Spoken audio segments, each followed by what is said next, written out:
আচ্ছা, ওই মেয়েটার কি খবর বলতো? কোন মেয়েটা? আরে সেই মেয়েটা যার প্রশংসা শুনে আমরা হাঁপিয়ে যেতাম, কিন্তু তুই তাও থামতিস না। ও, এই মেয়েটা বেঁচে আছে? সে নাই বেঁচে আছে, কিন্তু তুই কি ওকে বলেছিস তোর মনের কথা? তোর মাথা খারাপ? আমি ওর চোখের দিকে তাকিয়ে কথাই বলতে পারি না, এমনি তুতলে যাই। আর ওইসব কথা তো অনেক দূরে। আরে ধুর পাগল, তোর দ্বারা না কিচ্ছু হবে না। না রে, আমার জানিস তো কি মনে হয়, ও আমাকে ওই চোখে দেখেই না। এখন যাও বা একটু সাহস করে বলতে পারছি, ওসব বলে দিলে ও আর কথাই বলবে না আমার সাথে। খারাপ তো ভাবতো।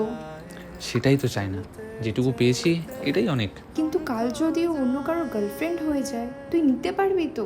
গেলে আর কি করা যাবে, ছাড় না। দেখ, খেয়ে দেখ, ঠিক আছে তো, চল। হ্যাঁ ঠিক আছে, কিন্তু তোর কি হবে? বাদ দে না। জানিস তো, ও একবার বলেছিল আমাকে যে নিজের হাতে লিকার চা খাওয়াতে, আবার উইদাউট সুগার। যাই হোক, ওর একটা কথা তো রেখেছি। এরপর তুই জানিস আমার কি হবে।